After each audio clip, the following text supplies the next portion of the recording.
आज इस क्लास में हम बात करेंगे आपके डाइजेस्टिव सिस्टम के बारे में। डाइजेस्टिव सिस्टम में जो भी आपके एनाटॉमी और फिजियोलॉजी के रिगार्डिंग जो भी क्वेश्चन आते हैं उसके बारे में बात करेंगे। तो इसमें मैंने जो कंप्लीट आपके जीआईटी ट्रैक्ट है उससे कहाँ से क्वेश्चन बनते हैं, एनाटॉमी में कहाँ से आपके जो भी बेसिक क्वेश्चन बन सकते हैं उसके बारे में बात करेंगे। क्लास को आपको शुरू से लेकर एंड तक पूरा देखना है, तभी आपके हर एक जो भी छोटे मोटे क्वेश्चन है वो पूरे क्लियर हो जाएंगे। चलिए क्लास को हम शुरू करते हैं। सबसे पहले मैं बात करता हूँ आपके इंट्रोडक्शन की। तो जो भी आपका डाइजेस्टिव सिस्टम है भाई, इसके अंदर आप ये क्या है, ग्रुप ऑफ ऑर्गन है। इसमें कोई एक ऑर्गन नहीं होता, इसमें ग्रुप ऑफ ऑर्गन होता है। एलिमेंट्री कैनाल में आपने देखा होगा कि अपन माउथ से लेके एनस तक वो पूरी होती है, उसके बीच में कितने ऑर्गन आते हैं, है ना। और इसके ये सभी आपके ऑर्गन है, ये क्या क्या करते हैं, देखिए ये फूड है उसको ब्रेक करते हैं सिंपल न्यूट्रिएंट्स में, और फिर उसकी जो भी एनर्जी है, विटामिन है और मिनरल्स है उसको क्या किया जाता है, अब्जॉर्ब किया जाता है। फिर जो भी बचा हुआ आपका वेस्ट है उसको बॉडी से रिमूव किया जाता है। ये आपके डाइजेस्टिव सिस्टम का काम है कि आपने जो भी खाना खाया वो खाना आपके शरीर में गया, खाना पचेगा, खाने से जो भी आपके न्यूट्रिएंट्स है उनको अब्जॉर्ब कर लिया जाएगा और बाकी का जो भी वेस्ट है उसको शरीर से बाहर निकाल दिया जाएगा। ये आपके जीआईटी ट्रैक्ट का काम है। चलिए आगे मैं बात करता हूँ। जैसे आप देख सकते हो जो भी डाइजेस्टिव सिस्टम है हम उसको आपका गैस्ट्रो इंटेस्टाइनल ट्रैक्ट और एलिमेंट्री कैनाल या एलिमेंट्री ट्रैक्ट के नाम से भी जानते हैं, जिसकी लेंथ होती है 8 to 10 मीटर और 30 फीट। एग्जाम में क्वेश्चन आया हुआ है बच्चे, ठीक है। यहाँ पे आप देख सकते हो जो भी आपका एलिमेंट्री कैनाल है वो आपके माउथ से शुरू होता है और लास्ट में आपकी जो भी यहाँ पे जो एनस है यहाँ तक जाके वो खत्म होता है, ठीक है। इसमें आगे देखिए इंपॉर्टेंट की पॉइंट कि जब भी आपका डाइजेस्टिव सिस्टम है हम उसको दो पार्ट में डिवाइड करते हैं। एक तो डाइजेस्टिव ट्रैक्ट के हो गए जो इसके एलिमेंट्री कैनाल है, जिसके अंदर आपके प्राइमरी ऑर्गन है हम उसकी बात करेंगे, ठीक है। और एक आते हैं उसके अंदर एक्सेसरी ऑर्गन जो हेल्प करते हैं डाइजेशन में, मतलब उनके अंदर जाके डाइजेशन नहीं होता लेकिन वो क्या की हेल्प करने आते हैं आपके डाइजेशन करवाने में, ठीक है। तो देखिए इनको दो कैटेगरी में मैंने डिवाइड किया है डाइजेस्टिव सिस्टम के। देखिए चलिए ये मैंने नहीं, ये इसके टाइप्स है ना। तो इसमें मेन ऑर्गन है जिसको अपन प्राइमरी ऑर्गन बोल रहे थे आपके एलिमेंट्री कैनाल के। इसके अंदर आता है आपका माउथ आता है, फेरिंग्स आता है, इसोफेगस आता है, stomach, small intestine. Small intestine के आपके तीन पार्ट है, ड्यूडेनम, जेजुनम और इलियम। लार्ज इंटेस्टाइन, ठीक है। लार्ज इंटेस्टाइन हम इसके जो भी आपका कोलन है उसकी संरचना के भी बारे में बात करेंगे। अब नेक्स्ट है इधर एक्सेसरी ऑर्गन। ये ऑर्गन क्या करते हैं भाई, ये डाइजेशन के में मदद करवाते हैं, हेल्प करवाते हैं। जैसे आपका दांत है वो क्या करता है, जो भी आपका खाना खाते हो उसको तोड़ने का काम करता है ना, छोटे छोटे टुकड़ों में। टंग उसको मॉइस्ट करती है, आपका जो भी टेस्ट है उसको पहचानने का काम करती है। सलाइवरी ग्लैंड ये सलाइवा के सिक्रेशंस करती है, ठीक है। लीवर है ये क्या करता है, मेटाबॉलिज्म में हेल्प करवाता है और ये लीवर में आपका प्रोड्यूस भी होता है आपका बाइल, ठीक है। गॉल ब्लैडर है जिसमें स्टोर रहता है आपका बाइल। नेक्स्ट है पेनक्रियाज जो आपके जो भी आपका प्रोटियोलाइटिक है और जो भी आपका लिपोलाइटिक एंजाइम है वो सिक्रेट करने का काम करता है, ठीक है। चलिए आगे अपन बढ़ते हैं। सबसे पहले अपन बात करते हैं आपका फर्स्ट जो भी मेन ऑर्गन रहेगा एलिमेंट्री कैनाल में, उसमें अपन बात करेंगे आपके माउथ की। माउथ को अपन किस नाम से जानते हैं, माउथ को अपन ओरल कैविटी के नाम से भी जानते हैं, ठीक है। और इसको बकल कैविटी के नाम से भी जाना जाता है। अब माउथ में अपन क्या देखेंगे भाई, माउथ में अपन सबसे पहले बात करेंगे टीथ की, ठीक है। एक नॉर्मल एडल्ट में जो भी दांत है उनकी संख्या कितनी होती है, 32, ठीक है। एडल्ट की बात कर रहा हूँ। और बच्चों में कितनी होती है, वो होती है 20, ठीक है। जो भी आपके दांत है वो किससे मिलके बने होते हैं, वो कैल्शियम मैग्नीशियम से मिलके बने होते हैं। दांतों पे एक आपको कवरिंग है वो देखने मिलती है, इनेमल, जिसको अपन क्या बोलते हैं, इनेमल। ये क्वेश्चन आया हुआ है सीएचओ में भी आया हुआ है, आपकी HPPSC एग्जाम में उसमें भी आया हुआ है। दांतों के पे एक सबसे आउटर कवरिंग रहती है जिसको अपन इनेमल बोलते हैं, जो हार्डेस्ट और टफेस्ट पार्ट होता है आपके बॉडी के अंदर, ठीक है। अगर एग्जाम में क्वेश्चन पूछ ले कि ह्यूमन बॉडी के अंदर हार्डेस्ट और टफेस्ट पार्ट है वो कौन सा है, तो वो क्या है भाई, इनेमल है। और इनेमल किससे मिलके बना होता है, आपका मिनरल से बनके बना होता है, ठीक है। चलिए आगे अपन बात करते हैं। जो आपके सबसे पहले मैं बात करता हूँ टेम्परेरी टीथ। जो बच्चों में टीथ है वो देखने को मिलते हैं ना, वो होते हैं टेम्परेरी। टेम्परेरी क्यों बोलते हैं, वो एक समय के लिए होती हैं। आपने देखा होगा कि बच्चे के 6 महीने से उसके दांत वो उगने शुरू होते हैं, फिर 5-6 साल तक उसके दांत वो वापस से चेंज हो जाते हैं, ठीक है। तो उसको अपन बोलते हैं टेम्परेरी। और उसको डेसिडुअस टीथ भी अपन बोलते हैं। टेम्परेरी और जो भी डेसिडुअस टीथ है उनकी वो कब उगना शुरू होते हैं, एग्जाम में क्वेश्चन कई बार आया हुआ है 6 मंथ की एज पे। और जो पहला दांत है वो कौन सा उगता है भाई, वो जो इरप्ट होता है वो होता है लोअर इंसाइजर, ठीक है। कौन सा, आपका लोअर सेंट्रल इंसाइजर। ये पहला दांत होता है जो बच्चे में सबसे पहले क्या होता है, इरप्ट होता है, उगता है। चलिए प्राइमरी डेसिडुअस की संख्या कितनी होती है, वो होती है 20। और उसमें कौन सा दांत नहीं पाया जाता, एग्जाम में पूछ ले 20 होते हैं तो इसमें दांत कौन सा नहीं पाया जाता भाई, वो था आपका प्री मोलर। ठीक है, बच्चों में प्री मोलर टीथ है वो नहीं होता। चलिए आगे मैं बात करता हूँ। नेक्स्ट अपन बात करते हैं परमानेंट टीथ। एक एडल्ट में कितने होते हैं परमानेंट टीथ? वो होते हैं 32। अब देखिए वो उनकी संख्या कैसी है। इंसाइजर, इंसाइजर कौन से हैं? ये आगे वाले जो भी दांत होते हैं उनको इंसाइजर बोलते हैं। उनके आगे देखिए, आगे जो भी एक ऐसे जो भी आपके थोड़े से काटने वाले होते हैं ना, वो होते हैं आपके कैनाइन। ठीक है, प्रीमोलर, प्रीमोलर का क्या, प्रीमोलर कितने होते हैं? 8। ये बच्चों में जो आपको नहीं देखने मिलते डेसिडुअस टीथ में मोलर होते हैं 12 और इनमें अपन जो भी आपकी अक्कल जाड़ होती है, विजडम टीथ है, उसको भी इंक्लूड है वो करते हैं। ठीक है, इंसाइजर का काम है काटने का और जो भी आपके कैनाइन उसका टीयरिंग का काम है, और बाकी का प्री मोलर और आपका मोलर उसका ग्राइडिंग और च्युइंगिंग का काम होता है। ठीक है बच्चे, चलिए आगे मैं बात करता हूँ। नेक्स्ट देखिए, आप इनकी जो भी संरचना वो देख सकते हो। क्या पता कि एग्जामिनर कल को आपको इमेज दे दे। तो मैं बात कर रहा हूँ प्री मोलर। देखिए ये किसके लिए काम में करते हैं? ग्राइंडिंग के लिए। कैनाइन है, कैनाइन किसके लिए काम करेगा? आपके टीयरिंग के लिए। इंसाइजर कट करने के लिए। जो आगे की आगे जो आगे सबसे पहले दिखते हैं ना, वो आपके कौन से होते हैं? इंसाइजर होते हैं। ठीक है, और जो भी आपके मोलर, मोलर जो पीछे की तरफ होते हैं वो कौन से हैं? आपके मोलर। ठीक है, च्युइंगिंग और ग्राइंडिंग का काम करते हैं बच्चे। चलिए नेक्स्ट मैं बात करता हूँ टंग। टंग क्या है भाई? लड़वाने का काम करती है ना। चलिए देखिए, टंग क्या है? ये आपका मस्कुलर ऑर्गन है जो किससे मिलके बनाता है? स्केलेटन। ठीक है, स्केलेटन मसल से मिलके बनाता है और ये वॉल्यूंटरी होता है। कुछ लोग इसको कंट्रोल नहीं कर पाते। वॉल्यूंटरी का मतलब होता है कंट्रोल कर सकते हैं। ठीक है, स्केलेटन है, मस्कुलर ऑर्गन है। ठीक है, स्केलेटन मसल से मिलके बना होता है, हम इसको कंट्रोल कर सकते हैं।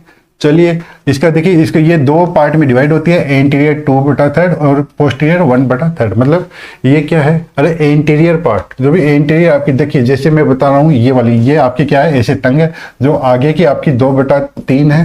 ठीक है, इसको आपकी जो भी फेशियल नर्व है, फेशियल नर्व वो उसको कंट्रोल करती है। और पीछे की आपकी 1/3 जो पीछे का पार्ट पोस्टीरियर, उसको आपकी जो भी ग्लोसोफेरिंजियल है, ग्लोसोफेरिंजियल, वो उसको क्या करती है? कंट्रोल करने का काम करती है।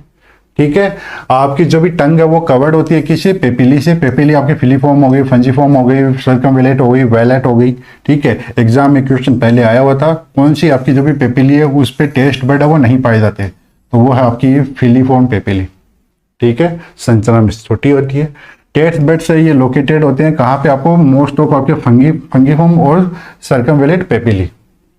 ठीक है बच्चे, चलिए आगे मैं बात करता हूँ इसके फंक्शन की। तो जो भी आपका टंग है उसके क्या क्या काम है? स्पीच का, मेस्टिकेशन का, स्वॉलिंग का और टेस्ट का।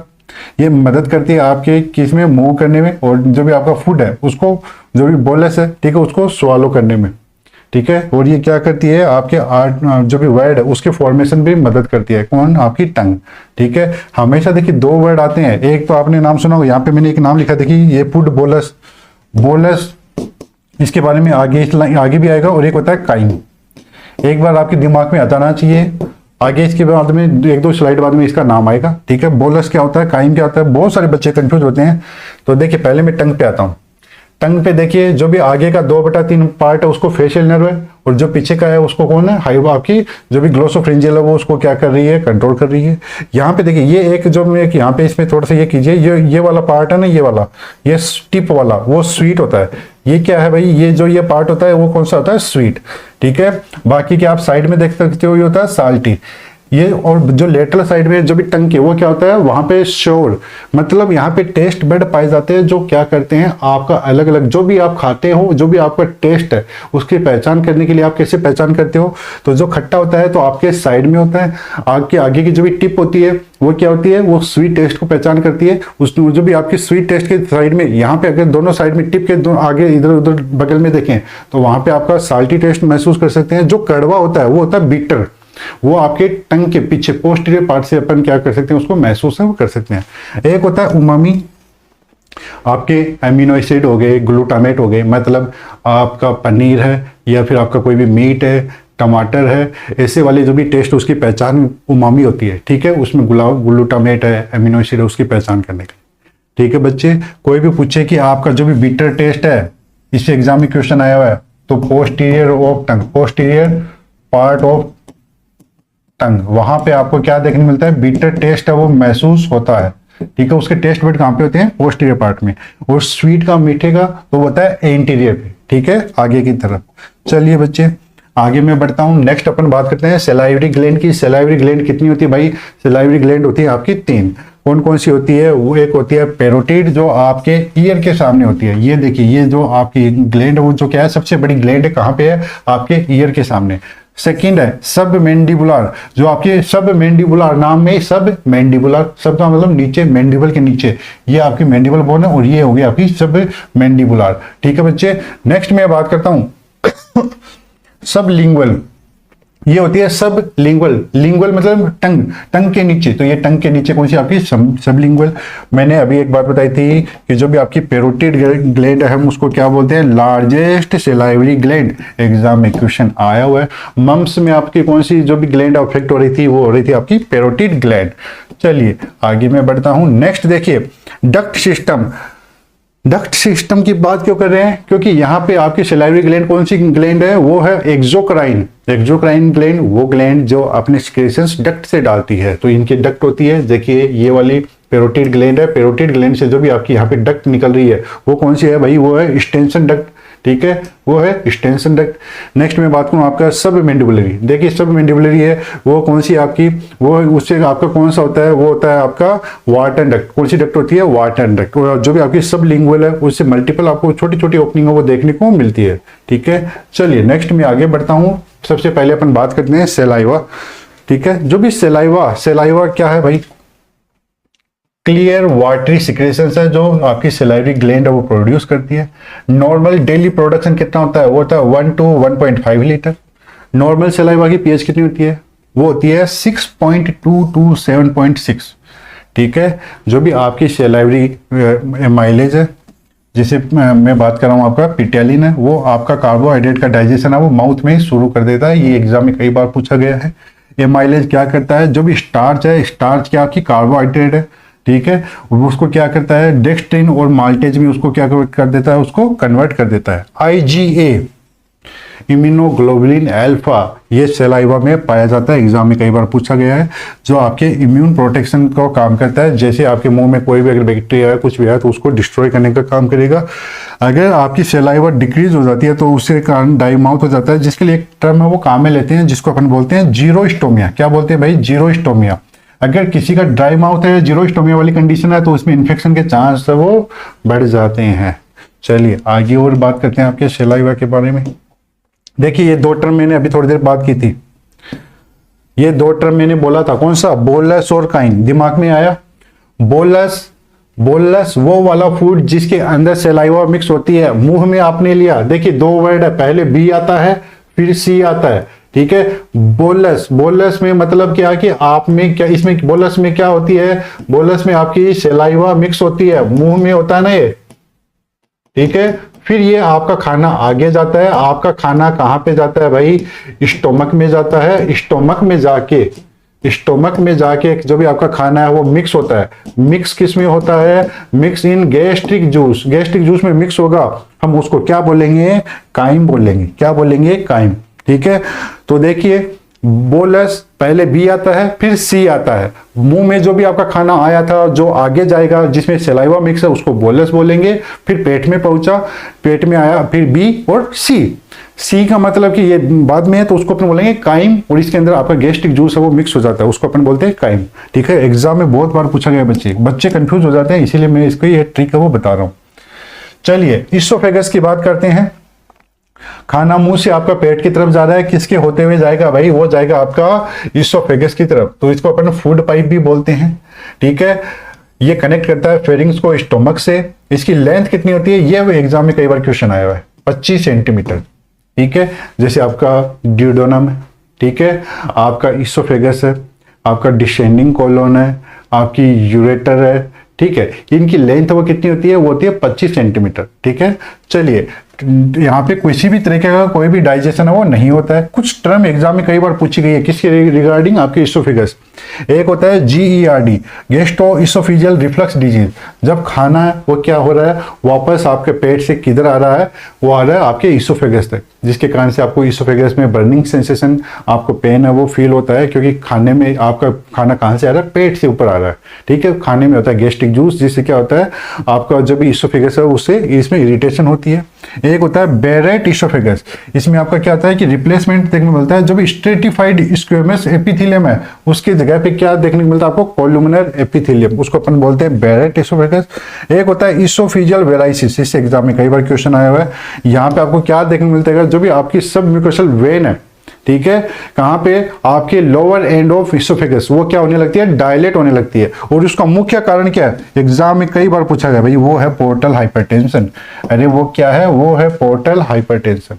ठीक है, मैं यहाँ पे थ्योरी बिल्कुल भी ऐसे नहीं ले रहा कि बड़ी बड़ी थ्योरी करवा दूं, नहीं, इंपॉर्टेंट की पॉइंट, हर एक की पॉइंट इंपॉर्टेंट है एग्जाम के हिसाब से।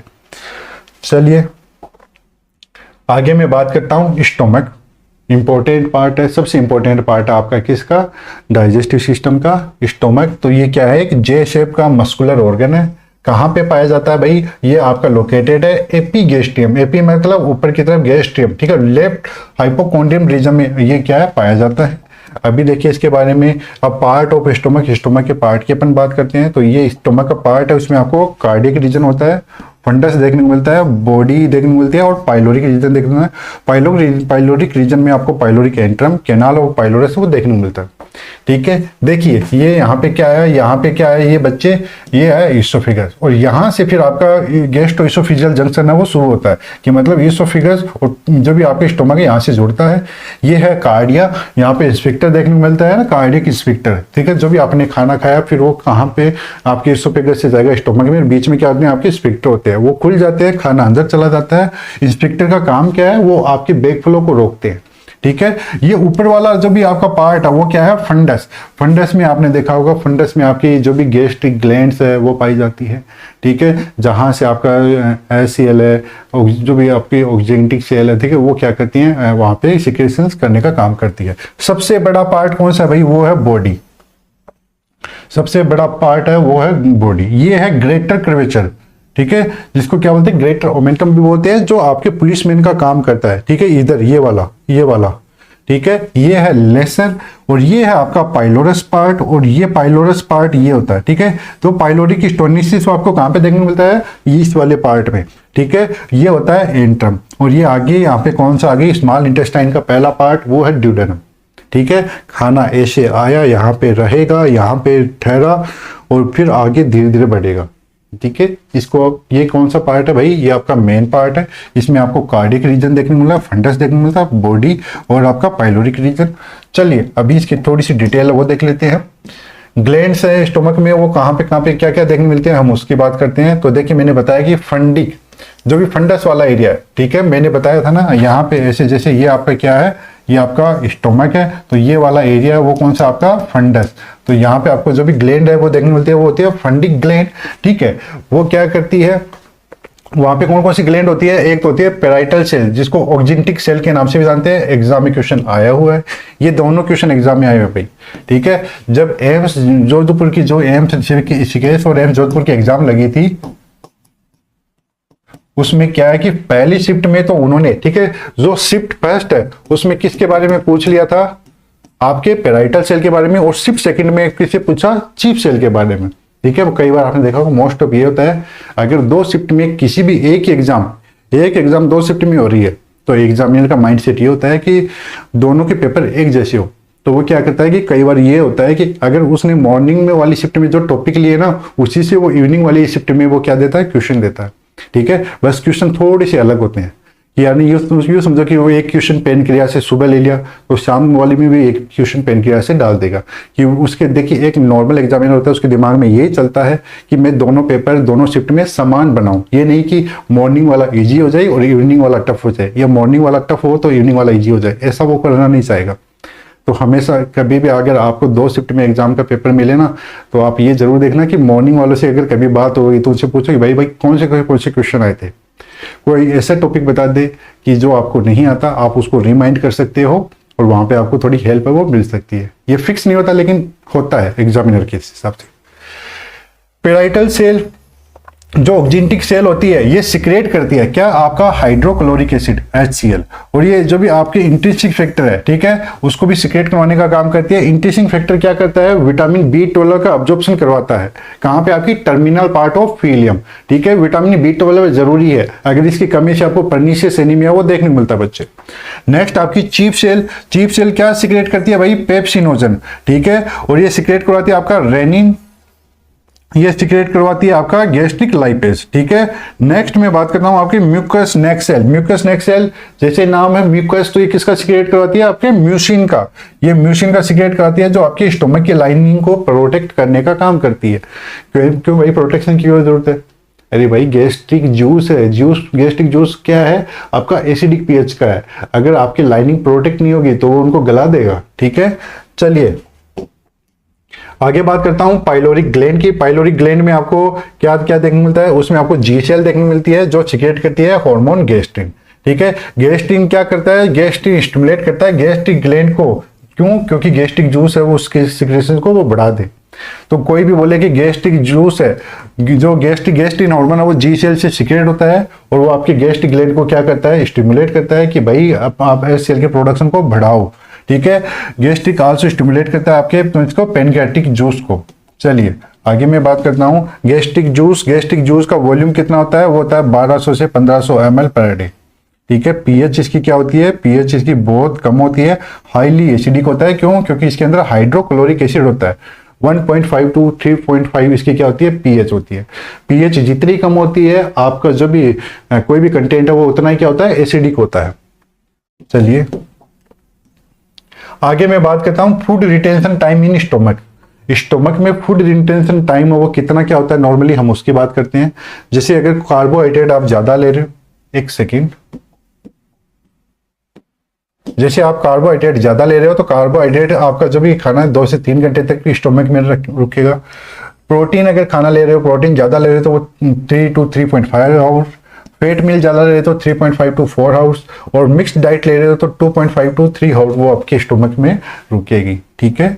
चलिए आगे अपन बात करते हैं। नेक्स्ट देखिए मैं बात करता हूं एंजाइम इन गैस्ट्रिक जूस में आपको कौन कौन से एंजाइम है वो देखने को मिलते हैं भाई।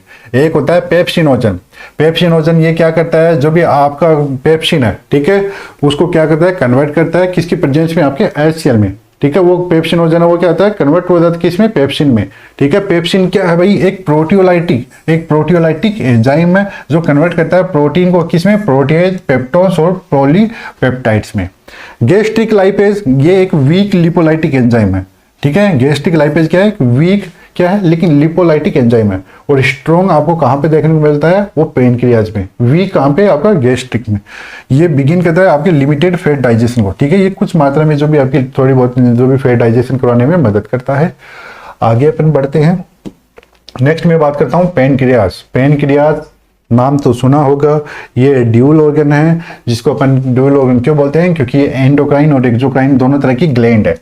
पेनक्रियाज ये एक्ट करती है ड्यूल ऑर्गन की तरह, क्यों एंडोक्राइन और एक्सोक्राइन ग्लैंड की तरह काम करती है। एंडोक्राइन फंक्शन इसमें क्या करता है, ये हार्मोन को सिक्रेशन करती है। याद कीजिए अल्फा बीटा, ठीक है, डेल्टा सेल से क्या करता है, मेन तो याद कीजिए इंसुलिन का सिक्रेशन करवाती है आपके हार्मोन में। एक्सोक्राइन फंक्शन इसमें आपका डाइजेस्टिव जो भी आपका पेनक्रियाटिक जूस है उसको सीक्रेट करवाता है। डाइजेस्टिव पेनक्रियाटिक जूस इसके अंदर आपका प्रोटियोलाइटिक और आपका लिपोलाइटिक दोनों जूस है वो सीक्रेट करवाती है, ठीक है।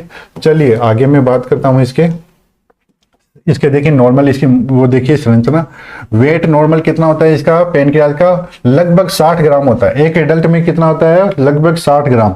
पेनक्रियाटिक जूस का वॉल्यूम होता है वो 500 से 800 ml पर डे के हिसाब से होता है भाई, ठीक है। पीएच पेनक्रियाटिक जूस की कितनी होती है, वो हाईली एल्केलाइन होती है 8 to 8.3, और एल की जो भी एल्केलाइनिटी है इसमें आपको बाइकार्बोनेट आयन के कारण से देखने को मिलेगी, ठीक है। बाइकार्बोनेट जितने ज्यादा रहेंगे उसके कारण से जो भी नेचर वो एल्केलाइन है वो रहेगा। ये क्या है आपका पेनक्रियाज, ठीक है। एक कैरेट, एक आपके जो भी पत्ते जैसी इसकी संरचना होती है, ठीक है। ड्यूल ऑर्गन है, एंडोक्राइन और एक्सोक्राइन दोनों ग्लैंड का काम करता है भाई। स्ट्रक्चर बेस्ड इसमें पॉइंट देखिए, जो भी पेनक्रियाज है ये मेनली कौन सी सेल से मिलकर बना होता है, एकिनर सेल से मिलकर बना होता है। ठीक है, पेनक्रियाज का जो मोस्ट ऑफ पार्ट है 99% तो एक्सोक्राइन होता है, 99% पार्ट वो एक्सोक्राइन होता है, डाइजेशन में हेल्प करवाता है। सिर्फ 1% पार्ट होता है वो एंडोक्राइन का फंक्शन करवाता है। आइसोलेट्स ऑफ लैंगरेंस ये सबसे ज्यादा मात्रा में कहां पे आती है, टेल ऑफ पेनक्रियाज।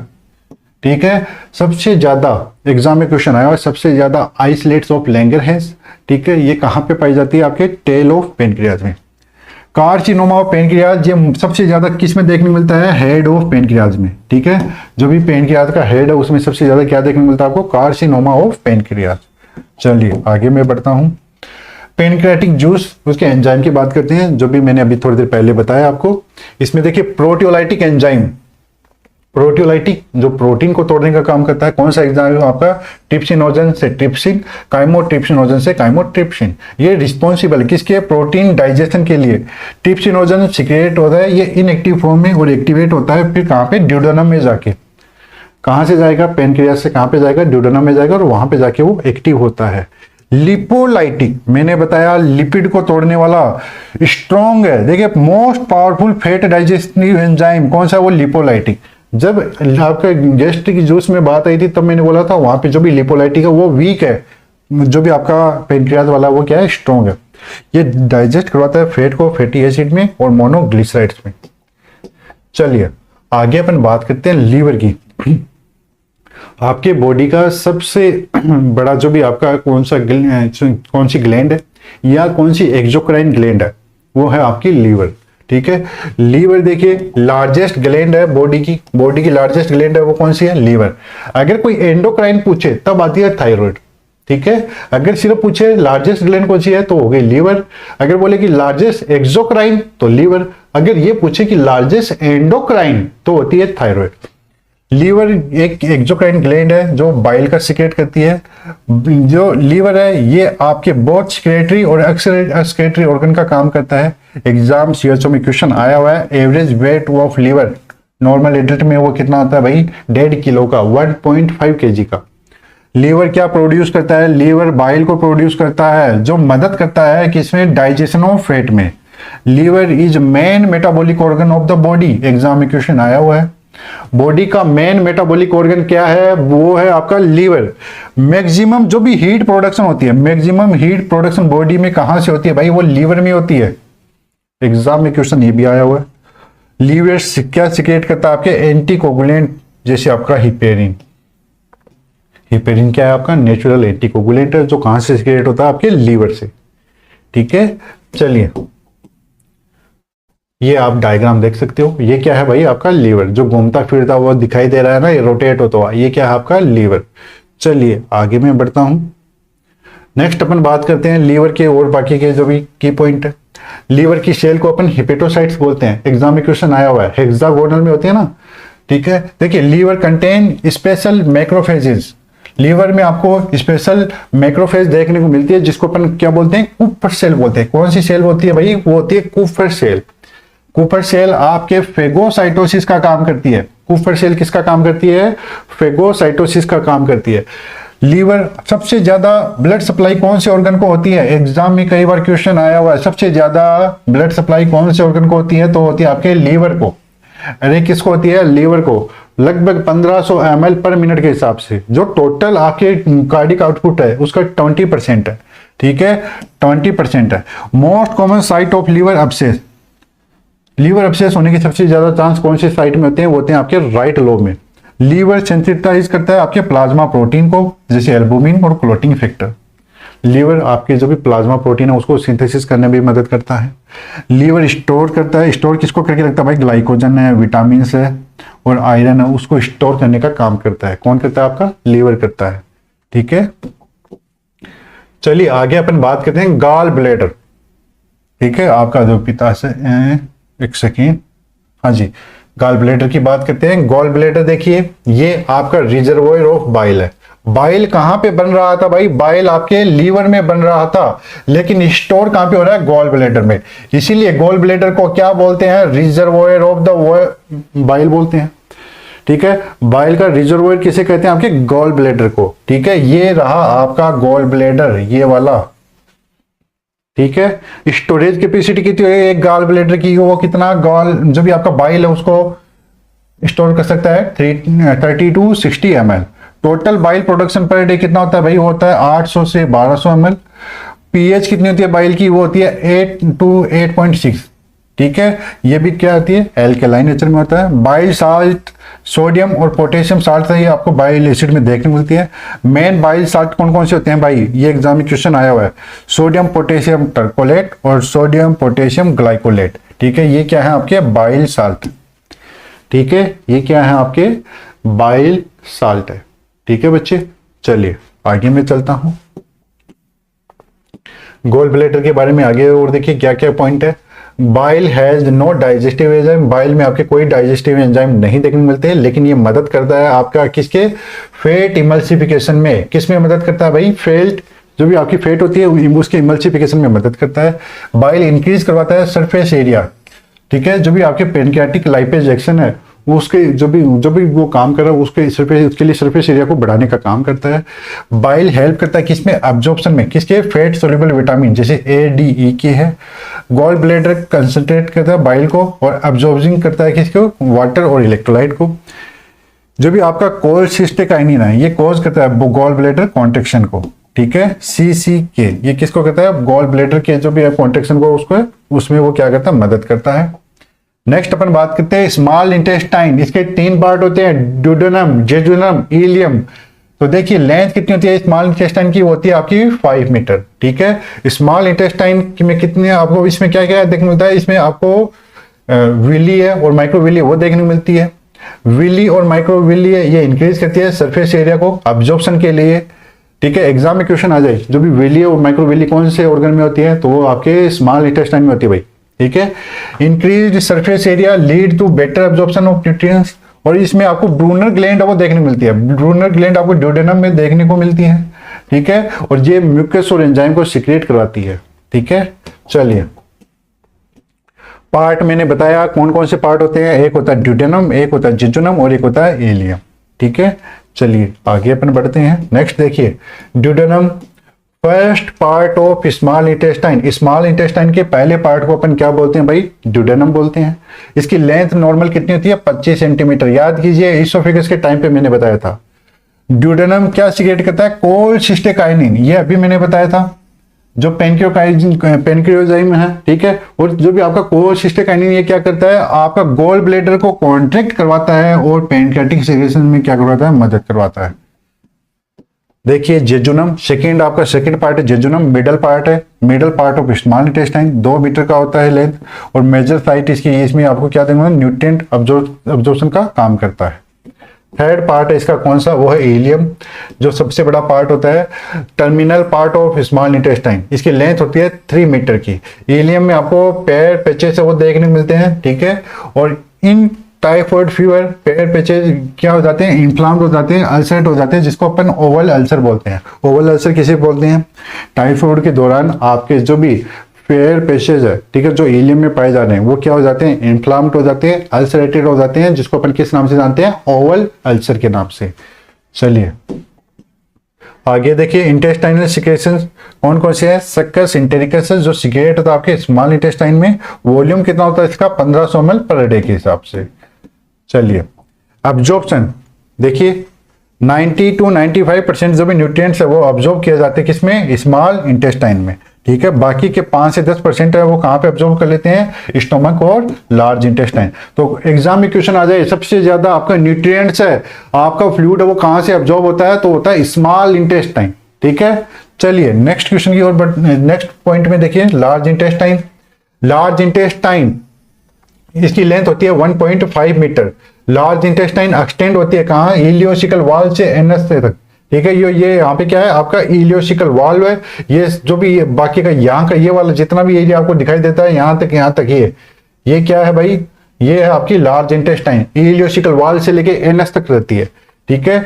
चलिए आगे अपन बढ़ते हैं इसमें। पार्ट इसमें देखिए आपके लार्ज इंटेस्टाइन के पार्ट कौन कौन सा होता है, सिकम हो गया, अपेंडिक्स हो गया, ये सिकम है, ये अपेंडिक्स है, ठीक है। फिर असेंडिंग कोलोन, कुछ बच्चे कंफ्यूज हो जाते हैं कि सर हम असेंडिंग कोलोन इधर होता है कि इधर होता है। भाई जो यहां से ये देखिए, जो कोई चीज इधर से ऐसे जा रही है ना, अगर कोई चीज ऊपर जाती है उसको असेंडिंग बोलते हैं, कोई चीज नीचे जाती है उसको डिसेंडिंग बोलते हैं, ठीक है। ये आपका ऐसे है तो ये हो गया ट्रांसवर्स कोलोन, ये नीचे की तरफ जा रही है तो डिसेंडिंग कोलोन, और ये इधर ये है आपका सिग्मोइड कोलोन, और ये आपका आगे रेक्टम, रेक्टम से नीचे आपकी क्या एनस, ठीक है। ये ओपनिंग है ना, जो नीचे वाली ओपनिंग, इसको एनस बोलते हैं, और ये रेक्टम हो गई, ठीक है। चलिए इंपॉर्टेंट कुछ फैक्ट इसके देख लेते हैं। सिकम ये फर्स्ट पार्ट होता है आपके लार्ज इंटेस्टाइन का। ट्रांसवर्स कोलोन ये लॉन्गेस्ट पार्ट है आपके लार्ज इंटेस्टाइन का। लेंथ कितनी होती है भाई ट्रांसवर्स कोलोन की, होती है 45 सेंटीमीटर। लार्ज इंटेस्टाइन, इसमें आपको कोई भी वैली देखने को नहीं मिलती, वो आपको स्मॉल इंटेस्टाइन में देखने को मिलेगी। मेन फंक्शन क्या होता है लार्ज इंटेस्टाइन का, absorption of water and electrolytes का। लार्ज इंटेस्टाइन हेल्प करता है आपके फॉर्मेशन और स्टोरेज ऑफ फिश, ठीक है। जो भी फिशेज है, फिशेज मतलब स्टूल, ठीक है। और बैक्टीरिया फ्लोरा वो आपको कोलन में देखने को मिलता है, जो विटामिन के सिंथेसिस में क्या करती है, मदद करती है, ठीक है। ठीक है, तो बच्चे ये था डाइजेस्टिव सिस्टम के बारे में। आई होप मैंने ये आपको जो भी क्लास है, पूरा डाइजेस्टिव सिस्टम है, जीआईटी है, वो आपको शॉर्ट में करवाने की कोशिश की है। जितने भी एनाटॉमी और फिजियोलॉजी के जो क्वेश्चन बनते हैं वो हमने यहाँ पे हर एक क्वेश्चन को डिस्कस किया है।